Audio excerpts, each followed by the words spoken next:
Hello guys, how's it going? My name is Dalaran, and today I was able to test out the heroic Warfront. It took me a little bit of time for it to circulate from Alliance over to the Horde, and finally my guild, as well as a bunch of random people we invited into the group, were able to try out the new heroic Warfronts that Blizzard added in patch 8.2. So I kind of wanted to share my thoughts about heroic Warfront, and it was interesting to say the least. This was one of the features I was actually very much hopeful for patch 8.2. And while I believe a lot of us got blown out of the water with how much there is in patch 8.2, the patch itself has been amazing. But the Warfront itself, I have heard nobody talk about it. First of all, I don't really understand from this point on what Blizzard wanted to do with Warfronts. Was it just supposed to be some flashy event for you to really get immersed into this Alliance versus Horde conflict? Was it supposed to be an actual piece of PvE content you were supposed to do alongside of raids and dungeons? Kind of like how when they added islands for people to grind their artifact power, and the Warfront maybe could be a great catch-up mechanism for alts.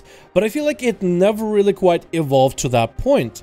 Warfronts, as a biggest criticism by most people, are generally easy. They are generally an AFK fest where it doesn't really matter what you do, you'll still win regardless.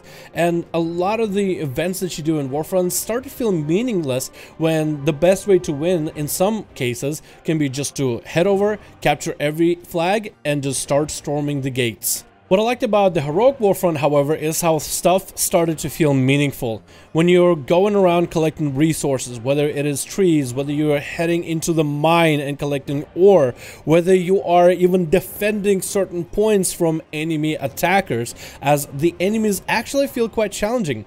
If you were to queue into the current normal Warfronts at our item level of 400 plus, in some cases you could actually solo most of the Warfront. For example, if you had, let's say, I'm playing Horde, so there's an Alliance attack squad heading from the east side of the Warfront. The hit squad is going to have one veteran, which is going to be a little bit tougher than your normal mobs, and he's kind of like the leader. You're going to have a couple melee cannon fodder adds that really die fairly quickly.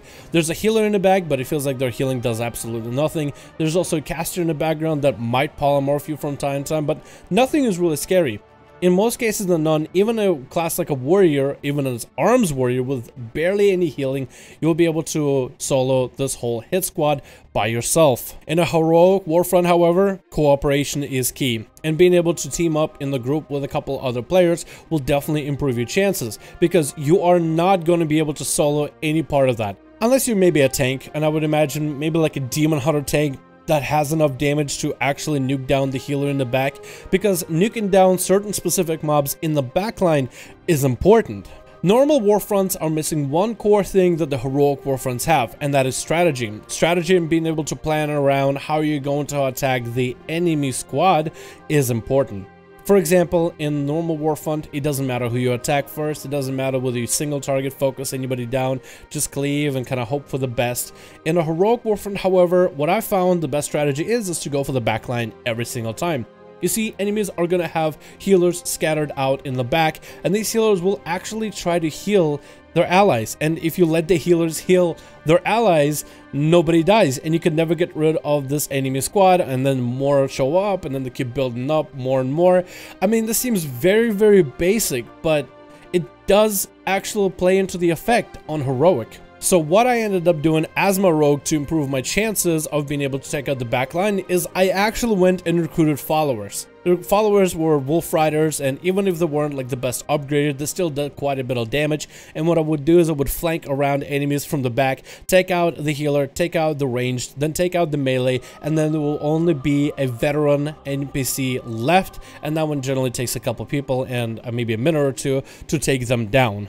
The teamwork in a heroic Warfront also was kind of important. Being able to assign who's going to be doing the objectives, as in who's going to be collecting the mine, who's going to be running around chopping down trees, and who is going to be defending, who's going to be attacking, which bases you want to attack, which bases you need to reinforce, and you're trying to kind of balance out the whole map. You actually are taking a look at the map and trying to figure out what needs to be done. It's not super difficult or complicated. It really just involves players actually wanting and willing to run over to a set location and try to defend it as best as they can, maybe send a healer or a tank to help ease the situation. Because everybody's taken more damage since this Warfront is heroic, it is a little bit harder upgrades for your troops, as well as having troops by your side becomes far more important. A lot of the times, most Warfronts go like this. You go out and you capture the flag, the Warfront begins, and then you go farm as many resources as you can and funnel those resources into your main building, the fortress, until it becomes bigger and better and offers more rewards. In Arathi, you're just trying to funnel as many resources into the main building until you unlock the demolishers, spam out 3 demolishers, and take every single flag from every single angle. At most, maybe 1 or 2 people can do a single flag, maybe except for the one that has the fire elemental. Fight through everything, obliterate things, massive AoE nukes, take the flags, and then try to hold the zone next to the enemy's fortress until the demolishers arrive and bust down their gates. And that's really how the Warfront has finished every single time on non-heroic. It doesn't really matter if you have any troops to support you. It doesn't matter whether you get axe throwers or maybe shamans to help heal. Let's say you are a tank and you want to be able to defend a little bit more efficiently. It doesn't really matter if your troops have the best equipment. None of this stuff matters, but it does on heroic Warfronts. There's actually a sense of meaning to a lot of the stuff you do, which is awesome. That's probably the best part that I can imagine when it comes to playing these things. And I think that's the best part about heroic Warfronts. Stuff starts to feel a lot more meaningful. And maybe that might be what Blizzard should have done at the very beginning. I thought heroic Warfronts would be insanely cool and would be revolutionary, but instead I actually ended up getting a feeling like that's what Warfronts should have been in the first place. There should be a little bit of this scare, oh, you actually could lose if you're not on top of things, but it's very easy to get ahead of the enemy since it is still AI, it is still NPCs, and they still play in predictable ways. But as long as you're staying ahead of your resources, your upgrades, this comes out to be a really cool feature that's actually kind of fun to do, and the rewards are definitely worth it. I just wish Blizzard ended up doing Warfronts like that in the first place, but I don't really know if we're gonna get more Warfronts like this. I would love for Warfronts to go in the future to actually be somewhat difficult, unless they were designed just to be this flashy thing to signify the Alliance and Horde fighting one another. But with how popular the idea of Alliance and Horde kind of working together in patch 8.2, I don't really know how many more Blizzard will make. There was original leaks about a fight for Mulgore, which I think could happen because we did help Bane escape in the storyline. Spoiler. And back in the day, there was also leaks about maybe a battle for Silvermoon, which I think would be awesome if we were to bring back Silvermoon as an actual battlefield. Maybe Blood Elves dipping away from Sylvanas or something rather. Either way, let me know you guys' thoughts about the new heroic Warfronts. I just wanted to get my thoughts on them because I was actually really excited about them at first. After playing them, I think they're great. I just wish that Blizzard tried to do that style of Warfront in the first place. I feel like this actually makes it super fun, and maybe they'll try something for this in the future. But I guess we'll just have to wait and see. Thank you all so much for watching this video. Hope you guys enjoyed, and I'll see all of you guys in another video.